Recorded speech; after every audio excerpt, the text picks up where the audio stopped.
bloody new year, even though it's not that new anymore. But don't even worry about it.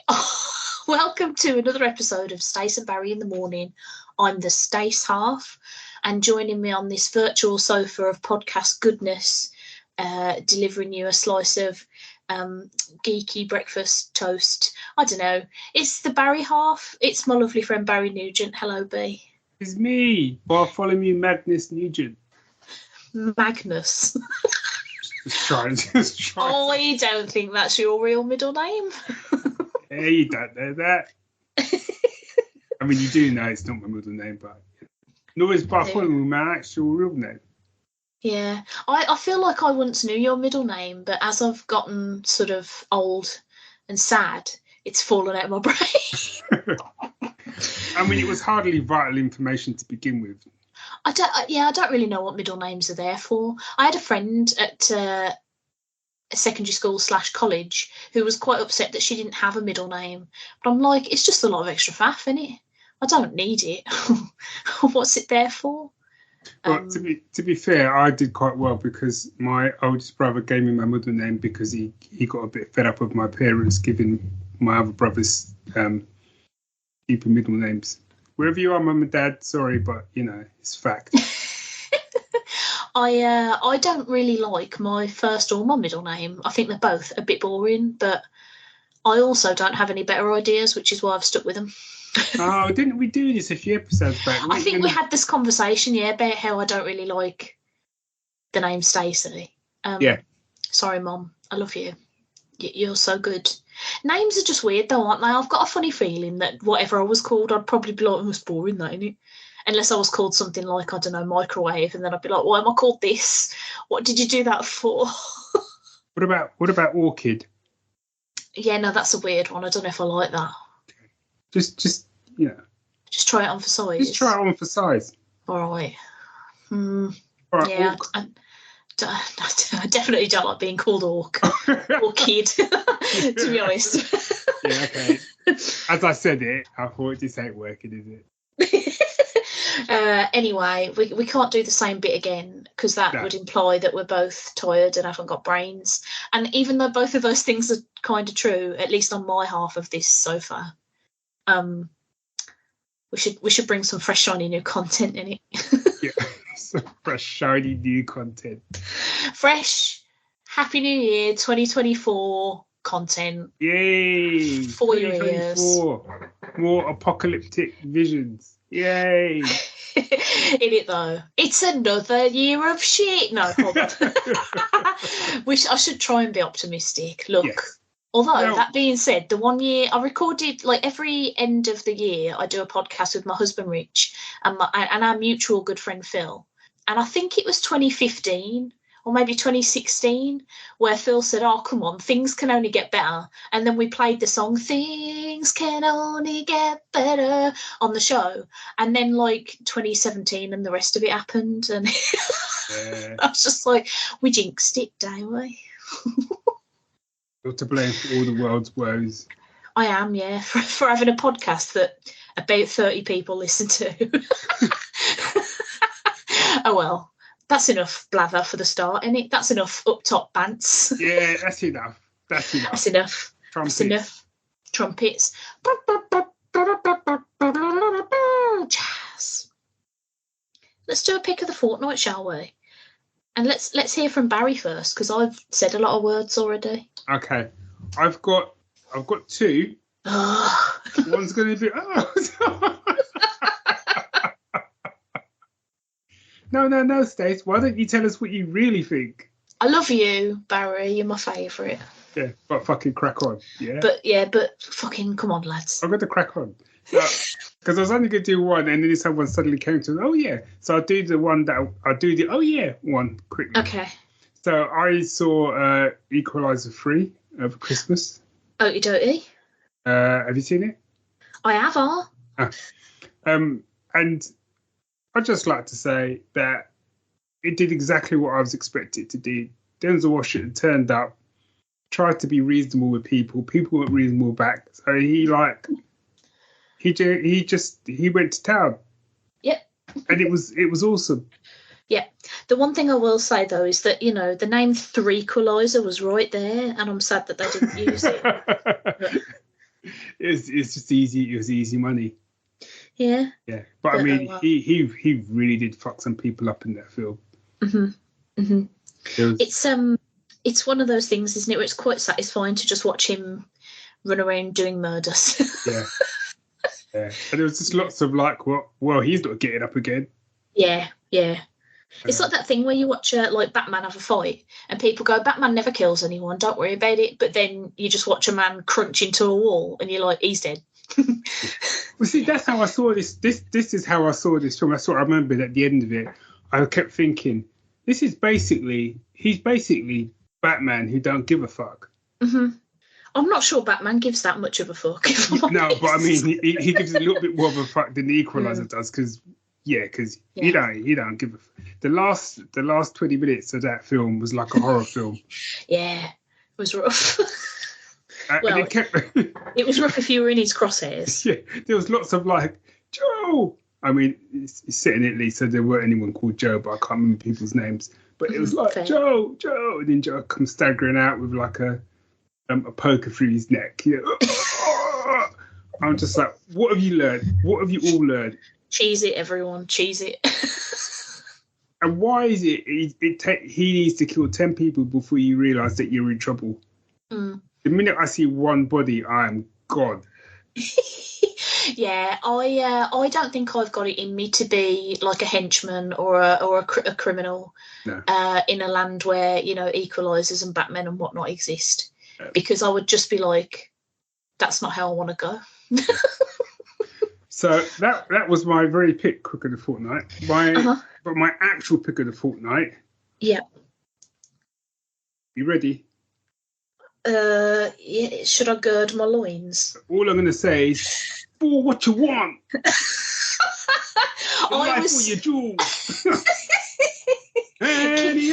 Kidnap that fool. I was so hoping that you would pick this, and I was going to judge you a little bit if you didn't, if I'm honest.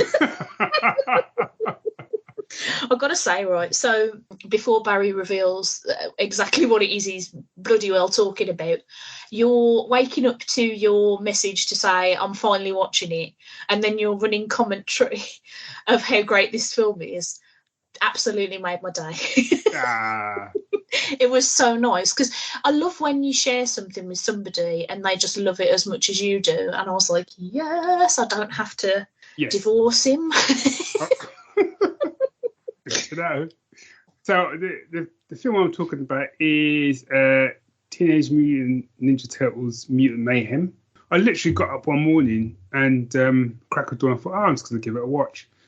And honestly, I'll be quite honest about it. I went into this like not necessarily, I didn't know what to expect. I didn't think I wouldn't like it, but I just wasn't sure. I wasn't sure about the animation. I wasn't sure about the voice work or anything like that. And to say I did like I didn't even do a 180. It was like a 360. I just within 5 minutes, I'm like, I love this film. How they managed to take a film which is supposed to be for kids, and you're playing MLP anti-up. God, I sound so British then. When you play MLP anti-up, anti-up is it? Anti-up is it, Gov? Kidnap that fool, is it, Gov? The life of your jewels. Shut up, you two. What is it? The life of your jewels, innit? Yeah.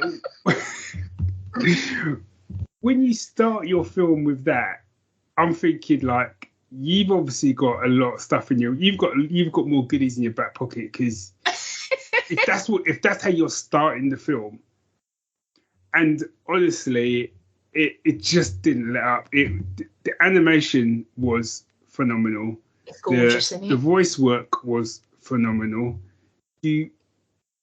For the love of all that is holy, you had Ice Cube in there as the villain, killing it. Absolutely murdering it. Killing it. I didn't realise until afterwards when I was speaking to you, I didn't realise that Jackie Chan was Splinter. Yeah. Which put it in a whole different light. So I had to kind of go and rewatch some of the Splinter bits. And I love the way they sort of reimagined them. Because that was the stuff that I thought I wasn't going to be happy with, but I thought it worked really well, especially how they learned martial arts, which is a complete departure from like the comic stuff. But I love the way they did it because it was fun, but they didn't water down the action, which I liked. The someone actually interestingly compared it to Ghostbusters, as in the first Ghostbusters. Oh, interesting. Some of the beats and like, especially in the last sort of 20 minutes of it, I don't want to spoil it. And so obviously I already mentioned Anti-Up, but the way honestly, there's one scene, and I don't want to spoil it. I can't spoil it because I can't even describe. I don't even know how to describe it. But the Turtles have basically got to hit all these sort of mob bosses to try and get some information. Yes. And they use No Diggity. Is the song playing? Oh my Lord, sweet potato, that was good. Mate, I think I probably had this as my pick of the fortnight back in like July last year when I saw it. And I probably said this then, but like that sequence in the film blew my tiny mind because I was just like, this animation is so fucking like slick and perfect and great. And it captures like the unique personalities of each of the turtles really well, I think. And I fucking love that song. It's just so like, and you don't expect like an action sequence to be set to that song really, but it works so well somehow. Like I don't know what, it's fucking magic what they did with this film. But it's like someone walked into a boardroom meeting where they're talking about the film, and they're like, "Yeah, I want to use No Diggity." You're mad. It won't work. No, just trust me, man. It will work. It will work. I mean, and it worked so well. It's so good. I love the whole style of it was one of the things I really liked because it's kind of like, especially the turtles themselves, lean a bit more towards the sort of 80s cartoon in their design, but the actual animation is sort of closer to the original like scratchy Mirage comics. Yeah. And I love that combination. I think it works really well because it keeps that sort of fun element to it while also being like, you know, it's not going to be all silly pizzas with jelly beans on and, you know, nonsense villains accidentally tripping up and falling ass first into Dimension X by themselves. Like, because as much as I love the 87 cartoon, I have been rewatching it lately, and there's some of those villains are like just catastrophically shit at being villains themselves, that just fall over themselves and die. It's amazing. Yeah, I've seen it 7 times now, I think, and it only came out like, I think it was the very end of July last year. Yeah. It's so fucking good. So good. So good. I was really scared that you were going to watch it and be like, Stace, this is a whole crock of shit. What's wrong with you? No. So I'm glad that we don't have to not be friends anymore. I tell you what I thought was great as well was because like a lot of people said to me like, oh, you know, they don't really do like much ninja stuff. There's not much fighting and like it's not really that like, yeah.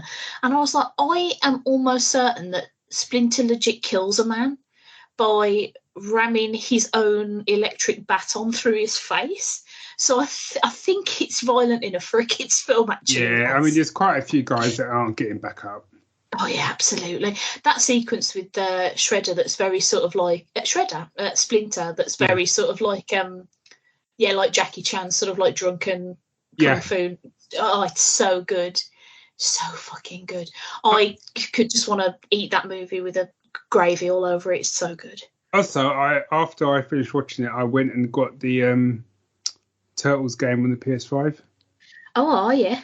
And what you could do with like the PS5, you could do it the Xbox as well, is you could play your own music through it whilst you're playing the game. Yeah. So I stuck on No Diggity. Yeah. And then Anti-Up. And then Anti-Up, yeah, I can imagine. Yeah. and it works. And kids, it works surprisingly well in the game as well. Yay, I'm so glad you liked it. I did. Yay, and it's nice to have somebody else talk about Turtles for a change, I reckon. the listeners are like, just all of you, just shut up about turtles, for God's sake. Just roll on. Right, over to you. I'm going to shut up about turtles because the thing that I picked as my pick of the fortnight is Godzilla -1. Ooh, up from depths, 40 stories high, breathing fire, his head in the sky. Godzilla, Godzilla, Godzilla. I'm not going to sing the next bit because I absolutely despised Godzuki. Okay. I don't really know what you were doing there, but I enjoyed it. Yeah, Godzilla -1 is, I was going to say the latest Godzilla movie, but it's like not of the continuity of the sort of Hollywood Godzilla Kong things that are happening. This is Japanese made. Have you seen it yet, or are you interested in seeing it? Do you know what? I am, but like, because I know those people have been talking about it, and I haven't seen any of the Godzilla films since. I think it was the first one of these whole Godzilla ones. We went on to like Godzilla v Kong and all that. I haven't seen those ones, but I think I saw the very first sort of Godzilla. Yeah. Well, Godzilla -1 you can totally watch completely separately because it's nothing. It's like its own thing, standalone thing. So it doesn't. You don't have to know anything about like the Hollywood stuff, and I don't think you even have to have seen Shin Godzilla, which I have seen, but a few years ago, and I loved it at the time, but I've kind of forgotten it now. Right. This film is set in Japan, and it's set literally just at the end of World War II. Without going too much into the story, because I don't want to spoil it for people, it follows one particular bloke who is suffering very much from survivor's guilt and PTSD from the war, who then has to contend with a Godzilla. Like if he didn't have enough on his plate. Yeah. So he gets home, he's lost like pretty much his entire family, his house is a shambles, he has to live in a shack he makes out of like twigs and a blanket he found in the street. Like it's bad times. And then Godzilla's there just trying to ruin his life even more. And it is so fucking good. It's ridiculous. Now I will admit, like I love the Godzilla versus Kong, all that popcorn, big monsters having a scrap, kicking down, neon Tokyo, whatever. Like I love all that sort of stuff. But this is much more of a movie about people trying to survive in the wake of a trauma, and there happens to be a Godzilla there. So it's much more about people and feelings and survivor's guilt and PTSD and coping mechanisms and trauma. And it's genuinely, like, I went to see it at the Mockingbird cinema because it was only showing one day at the Electric, and it was a day me and Rich couldn't do.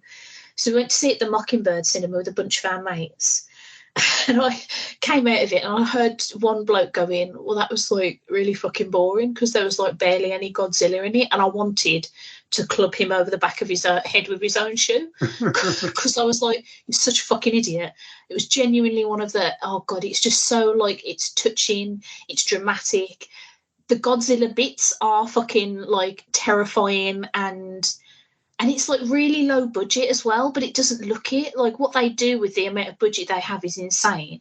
And then the score is like a modern take on like the original score from like the original Godzilla movies. Oh, okay. So it's got that like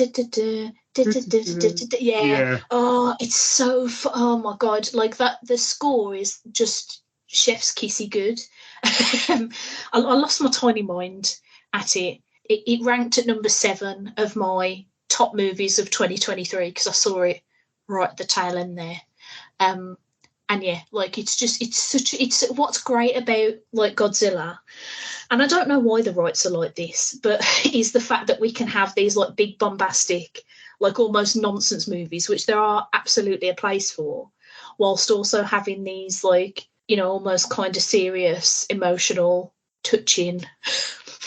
I don't really know how to describe it because it was like just so brilliant. And I can't stress enough how much I enjoyed it and how great I think it was. Yeah, I've heard a lot of people sort of on Facebook and stuff, just saying how much they really enjoy it and stuff. And I do want to watch it. I will get around to it. But then again, as I said, I still want to watch all the other ones that I'm just not caught up on. And also, there's a show on Apple TV which is called Legacy. Oh, yes. It's not Legacy, Monarch. Yeah. And I was all excited, and I saw a little clip, and it looked like there was a giant spider or something. And I was like, oh, for God's sake. It's always got to be spiders, man. What's that about? Man. What's that about? It's got Kurt Russell in it, so I might have to brave it and then just close my eyes at those bits. Yeah. Well, I intend to watch that at some point. So if I get to it before you, I'll tell you. Give me the nod. Do you have, just a bit of a sidebar here, do you have the thing with spiders where it doesn't bother you so much if they don't look particularly real? Or is it any kind of spider? Any kind. Okay. Because, like, I noticed, like, as an example, when I completely foolishly watched the movie Arachnophobia, all the spiders that were actual real spiders that they used for the shots, I hated it. It made me feel like I was going to crawl right out of my skin. But then right at the end, there's like a shitty animatronic one because it's like, oh, look at this giant bastard. But they obviously couldn't get a real big one. And it looks like absolute shit. And I was like, oh, that's not even slightly scary. I was more scared when there was a tiny spider over there. But yeah, if you've got problems with like anything that looks spider-esque, then maybe not. But I'll tell you what to expect. I'll watch it and I'll report back. Thanks, Stace.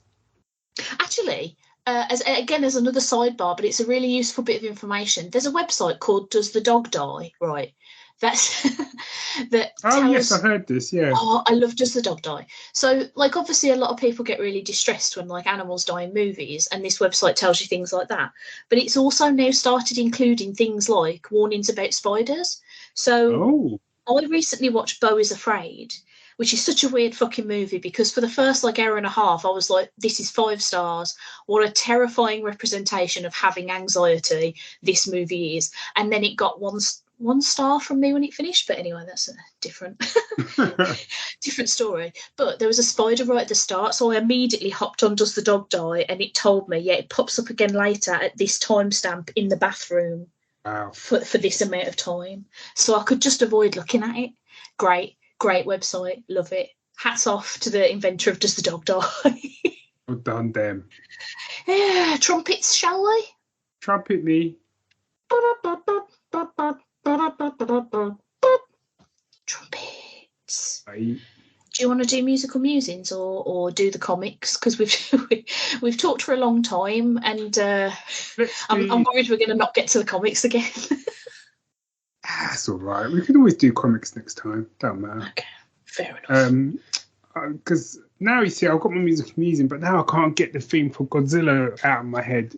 Such a good piece of music that is. Yeah, if it makes you feel better, I think I've picked that as a musical musing before. So I think I remember as a kid watching the really, really old Godzilla movies because I think it used to come on BBC Two at night sometimes. And honestly, they were like, it was like watching Rocky movies because he'd always be getting a kick in because he was kind of like a good guy in those ones, wasn't he? And like, he'd always be getting a kick in, and then Godzilla's gone down. And then you'd see him sort of get up, and then the music would start, and you'd know it was all over then.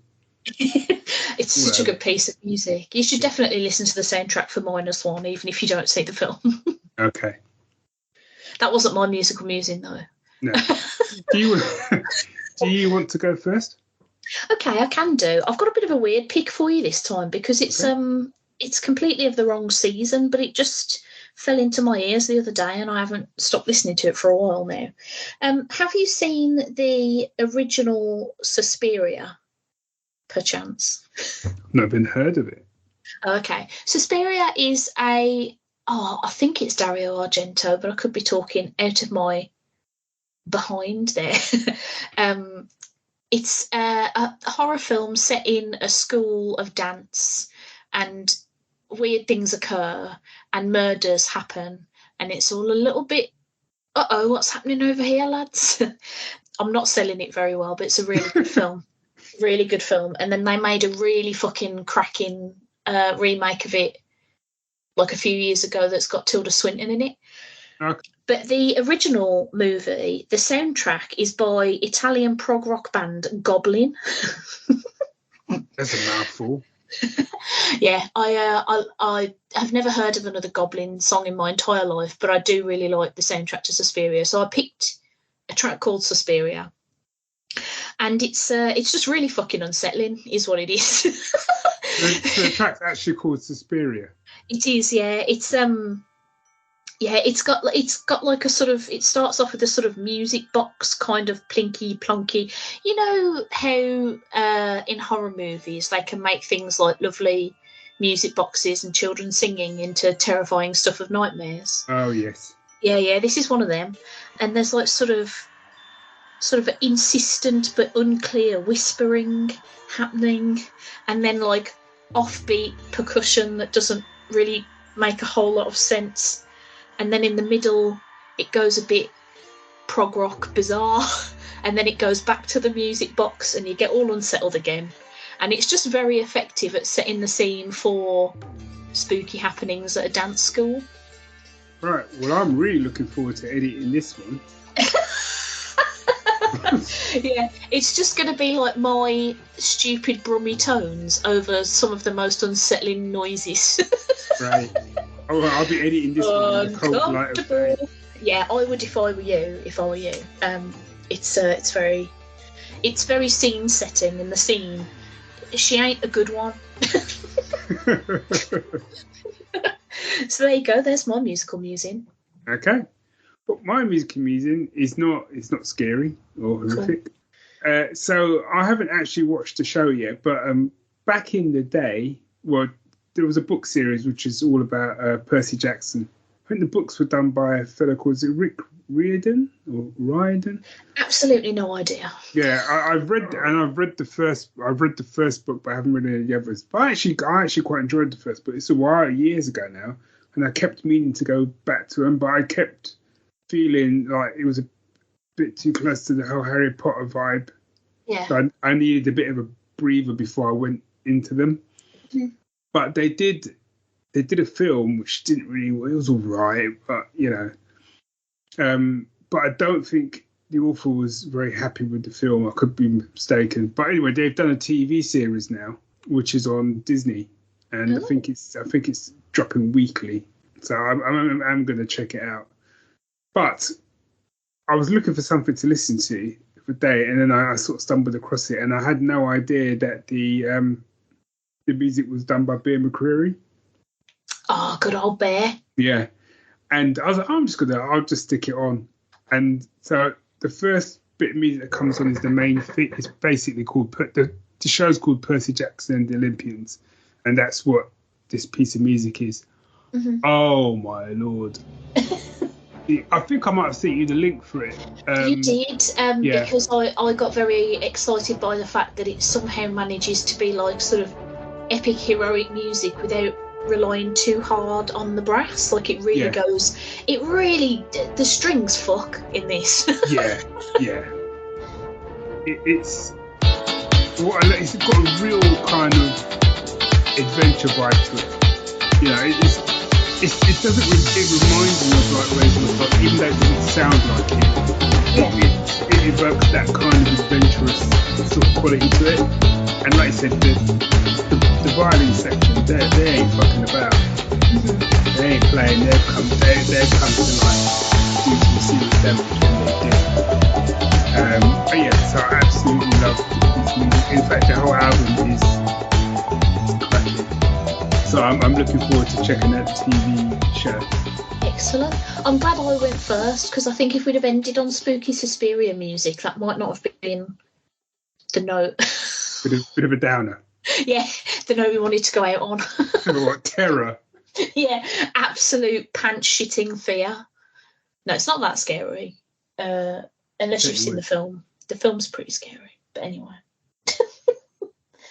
I love that bit of music. I feel like it would take a lot for Bear McCreary to make something that I thought was pants.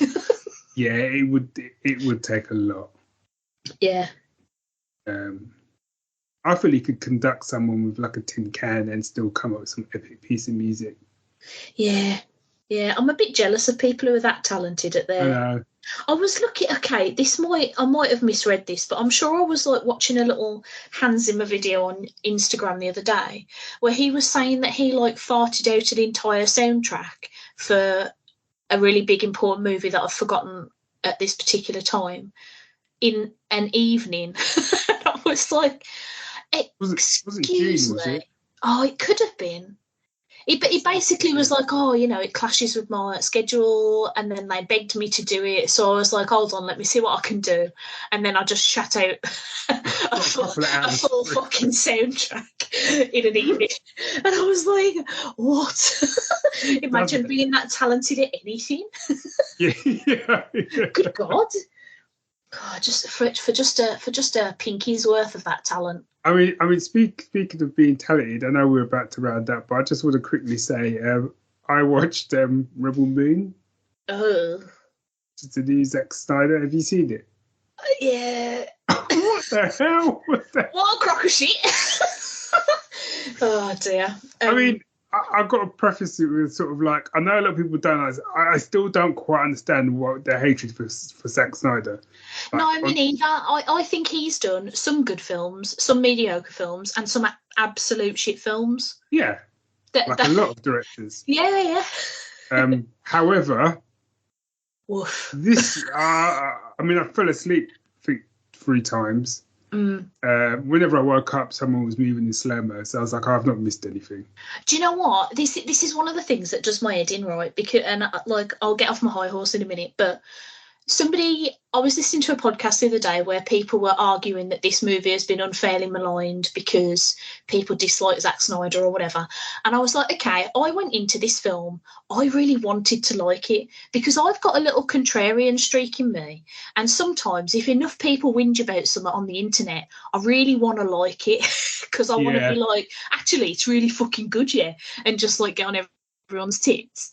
So I went into this thinking I'm going to enjoy, fully open mind, I'm going to enjoy this. And then it opened with like the slowest moving phallic spaceship coming through the stupidest looking vagina portal, and Anthony Hopkins delivers a boring bit of narration while this slowly happens, and I was immediately like, I am out. But I watched the whole thing, even though it's really fucking long, and I know people pick on his slow-mo a lot. I don't think it would bother me so much if he knew how to use it, because there are bits in this film where the slow-mo is somebody just turning their head or something very undramatic that doesn't need to be in slow. Like the bits where I want to see things a bit more clearly and maybe in slow-mo, just whizzing past, like, look at all this stuff. But then, like, I don't know, somebody will kneel down and that'll be in slow-mo, and I'm like, why are you doing this? Like, why are you giving everyone the ammo? I mean, there's a bit where a guy kind of runs to jump on the back of a bird that looks like it's come out of Harry Potter. And that bit was in slow-mo. And I'm like, I'm all good with that. Yes, that's how you use it. Yeah. But there's plenty of other bits where someone's, like you say, like... crouching down in a fight. Yeah, throwing down some seeds or something. And you're just like... Okay. Yeah.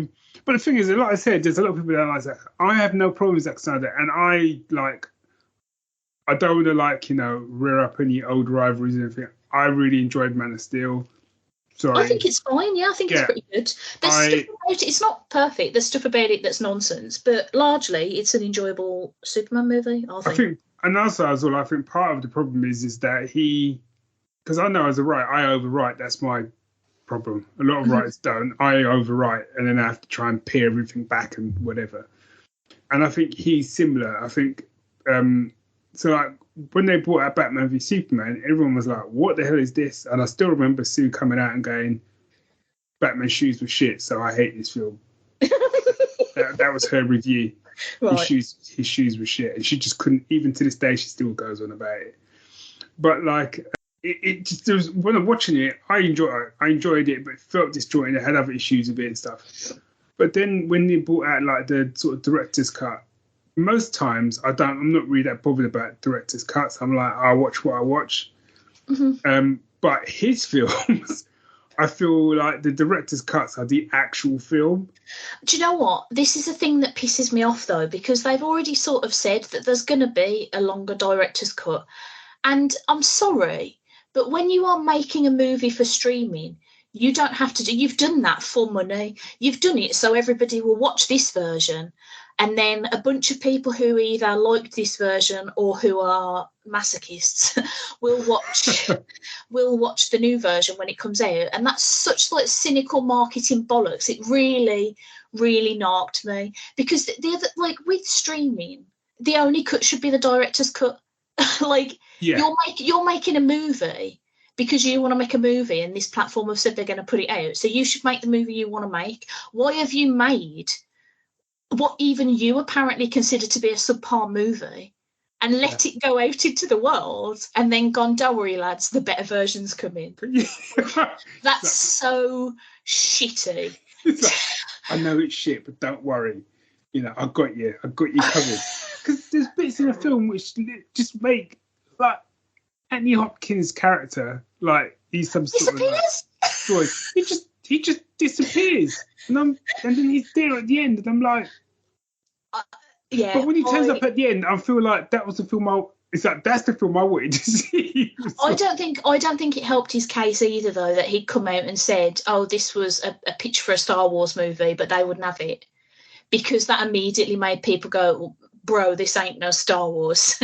Like, you've automatically set me up to compare this to a film that is wildly better. And I think part of the problem is as well is that the Star Wars fandom is toxic and all. Yeah, and it was basically there was a film back in the day which I remember me and Dave going to see at the cinema called Battle Beyond the Stars, which was basically a rip-off. Well, not a rip-off, but it was a sci-fi version of the Magnificent Seven or the Seven Samurai. Yeah. That's what this is. It's basically, if you go and watch Battle Beyond the Stars, it's basically that's what he's done here, except Battle Beyond the Stars his world's better. Yeah. And coherent. Yeah, I think that's the most frustrating thing about this film to me was that there actually were some bits of it that were good. Yeah. So I think like the bones of a good film are there.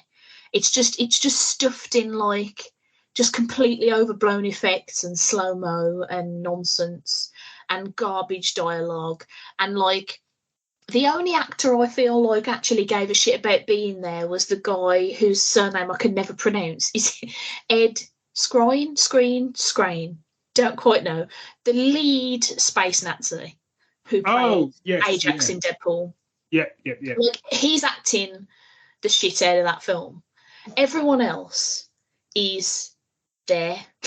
In my mind, when I heard Anthony Hopkins doing the dialogue at the beginning, I thought my first thought was like, wow, they got Anthony Hopkins. Then my second thought was the image of Anthony Hopkins literally walking out of the studio carrying like a big wad of cash, which is just counting. It's got easy money. I can't remember what like actor it was. I wish I could remember who it was, but there was like quite a famous actor who'd said, people were like, why did you do this movie? It was shit. And he was like, I wanted a pool. I wanted to put a pool in my house, so I did this film. Fair play. We went off on such a tangent there. I know. Cool, blimey, New Year's tangent. That was an episode of Stace and Barry in the Morning, so it was. If you would like to get in touch with us, find us on the socials at Geek Syndicate, at Stacey's Parlour. Send an email to staceandbarry@gmail.com. Lean out of your window and shout. And if you happen to be near us, we might reply. Hey, you there? Are you Stacey from Stace and Barry in the Morning? Don't do that. I'd find it really weird, actually. People just shouted at me randomly in the street. But we love you. I hope 2024 is not shit. Yes. Core blimey, do I hope it's not shit for everyone, except the arseholes. And I'd like to give a special shout out to Zack Snyder to say, well, he gave it a go. Hey, do you know what? He's made a better movie than I could make. But I'm also not given millions and millions of pounds. Not if that film was Rebel Moon. I don't know, Stace. I feel you could give it a run for its money. I don't know. They put you in the director's chair. I did media studies and I wasn't good at it, so I don't know the first thing about making a film. But also, people don't pay me millions and millions of pounds to do it. So, yeah. If somebody wants to, I'll have a go. Yeah. I'd like to say for those people that have watched Rebel Moon who know me and know that I'm arachnophobic, I will say that yes, I did not watch any of the scene with the spider lady. Oh, do you know what? That was one of the scenes I actually thought was quite good, but I don't know if it was because I was genuinely scared of her. Couldn't tell you. Couldn't tell you. I muted it and closed my eyes. Fair. That's absolutely fair. Which is sad because it's probably the best bit of the film. I think it was quite a good fight. Still riddled with slow-mo, but anyway, we were finishing up. Yes, sorry. We love you, everybody. Stay safe. Be good to each other and kind to yourself. And bye. Bye all.